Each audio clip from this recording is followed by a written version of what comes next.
welcome back to the Glass Man's World. So there's been some talks about salt cedar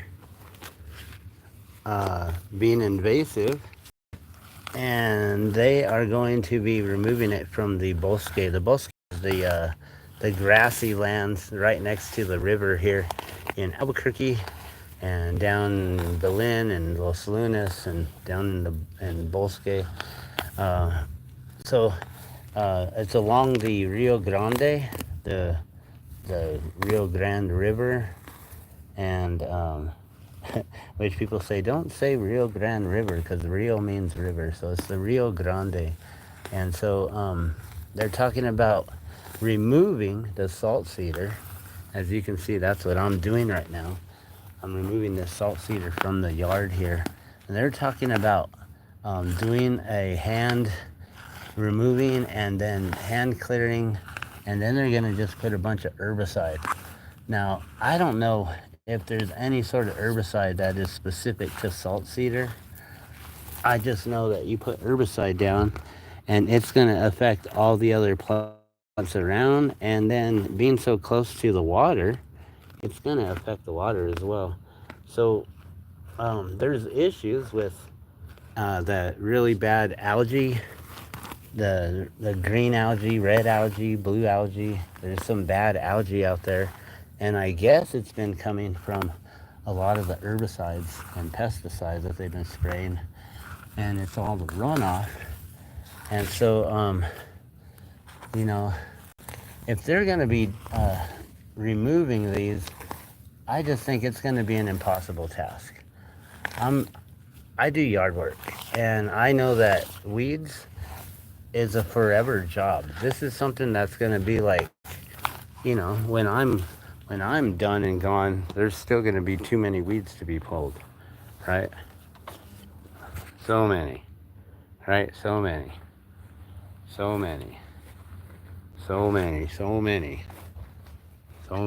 a whole pile, right? But we're getting it all cleared out and everything. But as you can see, this salt cedar, it's pretty invasive, and when it's small, it goes to seed right away. And as you can see right now, it's already at seed, and they're talking about waiting until the fall to I don't know what they're waiting for, if they're waiting for the monsoon season to end or something. I'm not sure exactly what they're waiting for, but they're gonna wait and then spray all of the herbicide, and at that point it's gonna already go to seed. So I don't really know how they're gonna really eradicate it. I think that this is an impossible task that they can't even try to do at all. Hey, what's going on? I see someone's watching. Oh, Pro Cannabis. What's up? Your favorite neighborhood glass blower. Once again. So, basically, I ain't blowing glass today. I will later. I got a lot of orders to get made. I've got some mushrooms ordered, and a bunch of balloons, hot air balloons. It's almost balloon fiesta time. But as you can see, this is like a huge job to do, and to eradicate it. They come up pretty easy by the root, but to eradicate these by hand, it's gonna take some time. But then once you clear it, they come up really nice and easy. And if you can clear an area, then it just goes right back to looking like grass like that, you see? You just clear it all out. And with the bosque, they're gonna just clear it to the other natural species of plants, which most people consider them as weeds. They don't want them in their yards, but the natural plants that grow here, they require very little water. Apparently this salt cedar takes up a lot of water, and as you can see, it has just like collected all over. This plant is extremely invasive. I didn't know what this plant was when I was pulling it up until just a moment ago.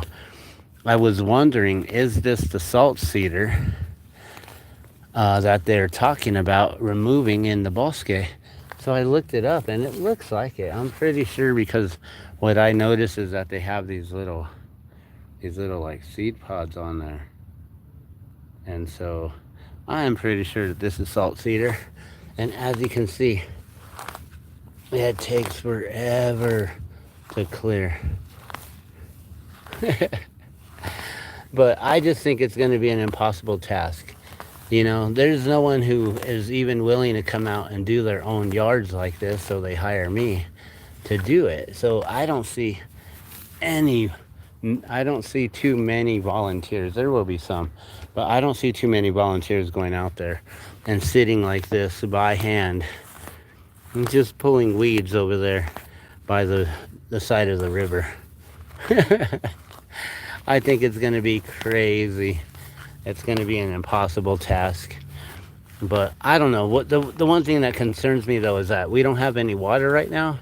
And I think they decided that they're going to spray the herbicides now, since we don't have too much water. So it won't go into the water. But it's still going to run off, you know. And then eventually, when we do have rains and stuff, that's going to allow the water to flow. It's just going to push it right out into the river. So, you know, it's kind of like they're hiding a problem by doing it in such a way that's not so obvious, you know. So I don't really trust what they're doing with this whole spraying herbicides down in the bosque. I don't think it's going to be safe pretty soon to go down there and just to hang out and to go on hikes or to go on bike rides. I don't think it's going to be safe. So I probably won't be going down to the river pretty soon. We'll go down here in a little while. Well, not today, but in the next few days or few weeks. And we'll check out the water levels and see how bad it really is. It seems like there's no water now in our river. We've gone completely dry, I believe, here in Albuquerque. But there's water all over the place. Up north, there's water. Down south, there's water. But apparently there's no water here in Albuquerque. So, and then also what I heard recently is where we do have water in the Isleta Reservoir, there is some sort of E. coli outbreak going on. So that's pretty interesting that they got an E. coli outbreak. But I just want to give you guys a few updates on what's going on out here. And I think it's going to be pretty impossible to eradicate all the salt cedar. But then again, you know, I've done this whole,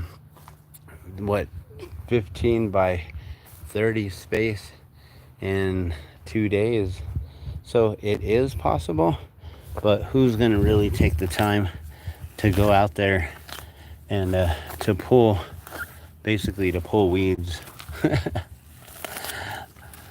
I don't know. I think it's a crazy mission. I think it's going to be impossible to eradicate this, and I think that they're doing it after it's all going to go to seed.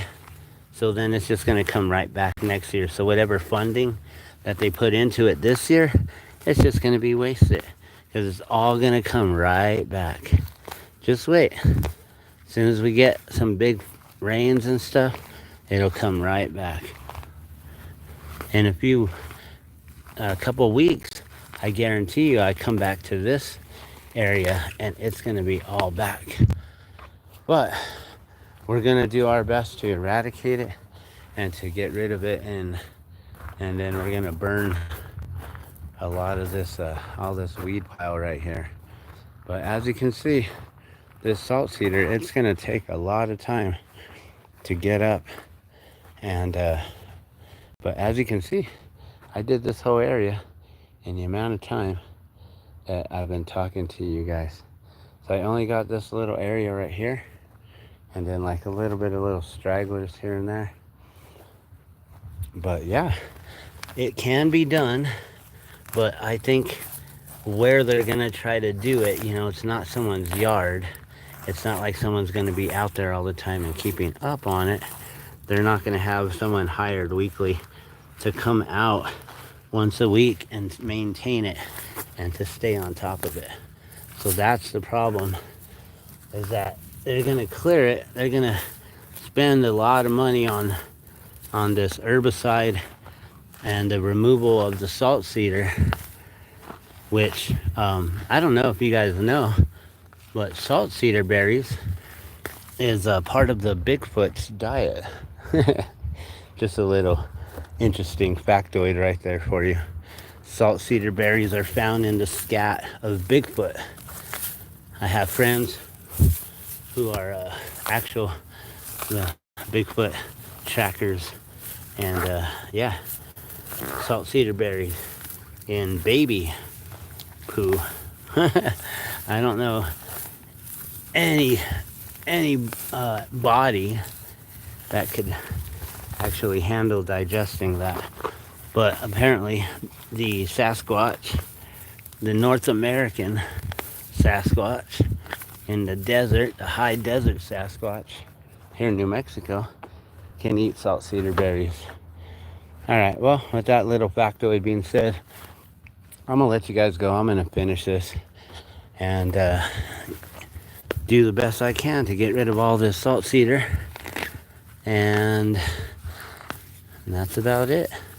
All right, Albuquerque, well, good luck pulling weeds and dropping herbicide, and you guys be safe out there. And once they start spraying, I would stay away. I'd highly advise staying away from the river and from the bosque. All right, thanks for watching, guys. I'm out. And thanks for tuning in and commenting. Appreciate you guys.